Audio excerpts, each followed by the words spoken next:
Perfect গুলগুলা সঠিক পরিমাপ সহ কি করে তৈরি করবে আজকের ভিডিওতে সেটাই শেয়ার করব। আসসালামু আলাইকুম, কেমন আছো তোমরা সবাই? নতুন একটি রেসিপিতে তোমাদের সবাইকে স্বাগত জানাই। এই গুলগুলা একদম দোকানের মতোই হবে আর যে কেউ খুবই সহজ পদ্ধতিতে বানিয়ে ফেলতে পারবে। দেখে নাও তাহলে আজকের রেসিপি। ভিডিও শুরু করার আগে একটাই রিকোয়েস্ট, চ্যানেলটিকে যদি সাবস্ক্রাইব না করে থাকো তাহলে সাবস্ক্রাইব করে দিও। পাশে থাকা বেল আইকনটাকে প্রেস করতে একদমই ভুলো না সময় মতো নোটিফিকেশন পাওয়ার জন্য। আর যদি ফেসবুক থেকে দেখো তাহলে অবশ্যই পেজটাকে ফলো করে দিও। আর দেখতেই পাচ্ছ কতটা সফট হয়েছে, এরকম করে বানালে একদমই সফট হবে। দেখে নাও তাহলে আজকের রেসিপি। গুলগুলা বা অনেকে আবার গুলগুলিও বলে থাকে, এটা বানানোর জন্য আমি নিয়েছি হচ্ছে মিক্সিং বোল। মিক্সিং বোলের মধ্যে দিয়ে দিলাম হচ্ছে জল। আমি এখানে 1 কাপ জল নিয়েছি। জলটা খুব বেশি গরম আবার খুব বেশি ঠান্ডা নয়, হালকা আমি গরম জল নিয়েছি। দিয়ে দিলাম হচ্ছে 1.5 চা চামচ ইস্ট আর 1 বাটি চিনি। এখানে তোমরা তোমাদের নিজেদের পরিমাপ করে চিনি দিতে পারো। দিয়ে খুব ভালোভাবে মিশিয়ে নেব। খুব ভালোভাবে মিশিয়ে নেওয়ার পরে এবার এর মধ্যে দিয়ে দিলাম হচ্ছে 1 চিমটি লবণ আর 1/2 চা চামচ বেকিং সোডা। তারপর দিয়ে দিব হচ্ছে আটা। এখানে আমি 2 বাটি আটা নিয়েছি। দিয়ে খুব ভালো করে সব কিছুকে মিশিয়ে নেব। বেকিং সোডা আর ইস্ট দেওয়ার জন্য এই গুলগুলা অনেকই সফট হবে আর ফুলকো হবে। আর খুব ভালো করে এবার মিশিয়ে নেব। এখানে আমার একটুখানি আর আটা লাগতো, তার জন্য আমি 1/2 বাটি আটা দিয়েছি। যদি ইস্ট না থাকে তাহলে তোমরা শুধু বেকিং সোডা দিয়ে করতে পারো, তবে ইস্ট দিলে আমার মনে হয় এটা বেশি খেতে ভালো লাগে।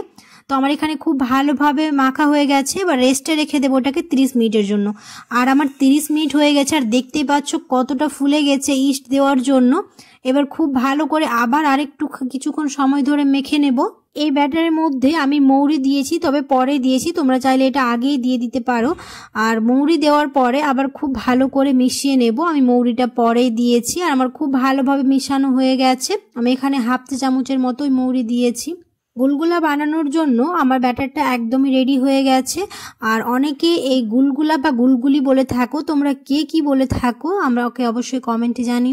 এখানে তেলটা হালকা গরম করে নিয়েছি। এবার আমি এক এক করে ছেড়ে দেবো। খুব বেশি তেলটা গরম করে নিতে হবে না। আর এক এক করে দেওয়ার পরে গ্যাসের ফ্লেমটাকে একদম লো টু মিডিয়াম করে রেখে প্রায় 5 থেকে 6 মিনিট উল্টে পাল্টে ভেজে নিলেই আমাদের গুলগুলো একদম রেডি হয়ে যাবে। আর এটা একটু ছোট ছোট করেই দিতে হবে, যেহেতু বেকিং সোডার ইস্ট দেওয়া আছে তাহলে এটা ফুলে বড় হয়ে যাবে, তার জন্য ছোট ছোট করে দিতে হবে।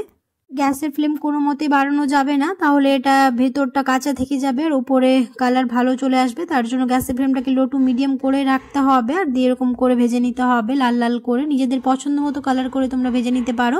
তো আমার খুব ভালোভাবে ভাজা হয়ে গেছে, এবার এটা তুলে নেব। আশা করছি আমার আজকের রেসিপি বুঝতে তোমাদের কোনো অসুবিধে হয়নি। আমার আজকের রেসিপি তোমাদের ভালো লেগেছে। যদি ভালো লেগে থাকে তাহলে অবশ্যই একটা লাইক করে দিও আর কমেন্টে জানাতে ভুলো না কেমন হয়েছে। আর দেখিয়ে বুঝতে পারছো কতটা ফুলকো হয়েছে। এরকম করে বানালে একদম সফট আর নরম তুলতুলে হবে। দেখা হবে খুব শিগগিরই পরের একটি নতুন রেসিপিতে। সবাই খুব ভালো থাকবে, সুস্থ থাকবে, সাবধানে থাকবে। আল্লাহ হাফেজ।